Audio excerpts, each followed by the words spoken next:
अंबरनाथ पालिकेच्या शाळा क्रमांक 9 मध्ये विद्यार्थ्यांना ओल आलेल्या भिंती, शाळेच्या आवारात असलेला चिखल आणि कोंदट वातावरण यात अभ्यासाचे धडे घ्यावे लागतात। गेल्या अनेक वर्षांपासून पालिकेच्या शाळेत शिकणारे हे विद्यार्थी दर पावसाळ्यात याच वातावरणात याच परिस्थितीत शिक्षण घेत आहेत। पालिका प्रशासन दरवर्षी तात्पुरती डागडुजी करते, पण ठेकेदाराचे उखळ पांढरे पडतंय। पुन्हा एकदा विद्यार्थ्यांना त्याच कोंदट आणि घाणेरड्या वातावरणामध्ये अभ्यास करावा लागतोय। या शाळेच्या परिसरात चिखलाचं साम्राज्य असल्याने चिखल तुडवत विद्यार्थ्यांना शाळेत यावं लागतं। शाळेच्या स्वच्छतागृहाची तर अत्यंत दयनीय अवस्था आहे। स्वच्छतागृहात साचलेल्या पाण्यामधून वाट काढत जावं लागतं। विद्यार्थिनींची तर यामुळे मोठीच कुचंबणा होते। पण पालिका प्रशासनाला विद्यार्थ्यांच्या या परिस्थितीबाबत काहीही देणं घेणं नाही असंच म्हणावं लागेल। आर्थिक परिस्थिती हालाकीची असल्याने त्या विद्यार्थ्यांना पालिकांच्या या कोंदट वातावरणातील शाळेतच प्रवेश घेऊन शिकावं लागतंय। पण त्याचाच गैरफायदा पालिका प्रशासन घेत आहे का, असा प्रश्न या निमित्तानं उपस्थित होतो। त्यामध्ये हिंदी सक्ती करण्यावरून वातावरण चांगलंच तापलेलं पाहायला मिळतंय। मात्र या विद्यार्थ्यांना हिंदी असायला हवी की नसायला हवी यापेक्षा या शाळांमध्ये कोणत्या वातावरणामध्ये विद्यार्थी शिकतायत याचं अतिशय भयान वास्तव मी तुम्हाला दाखवतोय। अंबरनाथ नगरपालिकेची ही शाळा आहे, शाळा क्रमांक 9, आणि तिचा हा सगळा परिसर आहे।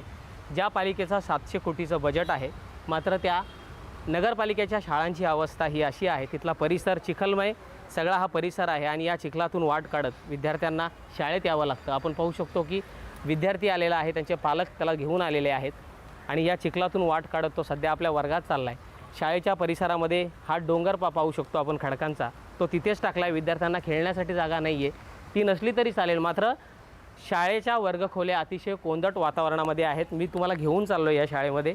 शाळा क्रमांक 9 अंबरनाथ पालिकेची ही शाळा आहे आणि या शाळेमध्ये विद्यार्थी कोणत्या वातावरणात शिकतायत मी तुम्हाला दाखवतो। पहिली ते 8वी पर्यंत असलेले हे वर्ग आहेत। जवळजवळ 200 पटसंख्या या विद्यार्थ्यांची आहे।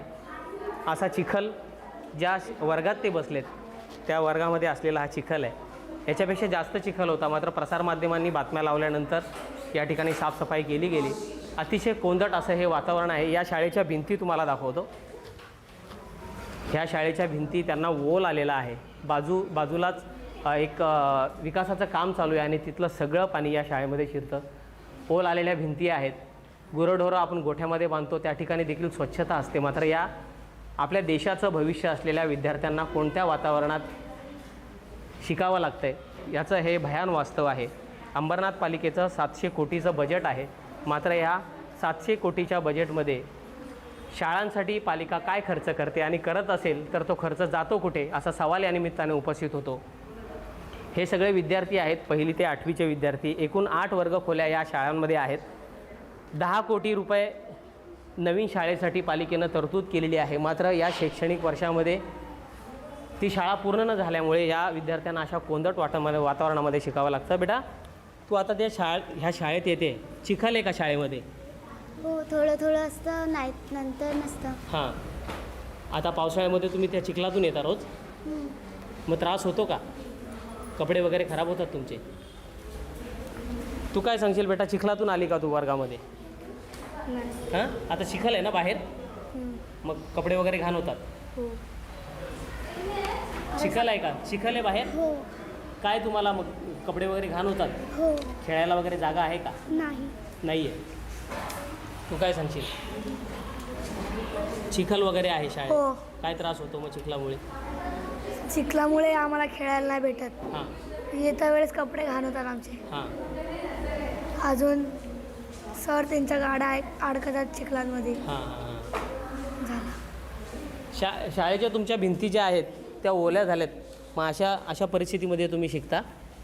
हो, शिकावंच तर लागेलच ना, कारण की आपलं शिकणं महत्त्वाचंच आहे। मोठं झाल्यावर शिकून तर मोठं होतात ना माणसं, आणि त्या वर्गात तर पूर्ण पाणी येत आहे आणि रोजचं तर मुलं साफच करतात। ओके, अच्छा, तुम्हीच साफ करता सगळं ते घाण?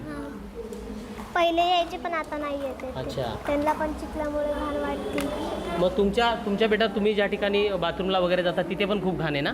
हो। हां, तिथे पाणी वगैरे साचलेलं असतं? हो। मग ते कोण साफ करतं? ते असं पाणी असतं ना सर, हां, तुम्हीच साफ करता? शिकावं लागेल असं ही चिमुकली म्हणते, शिकावं तर लागेलच कोणत्याही परिस्थितीत.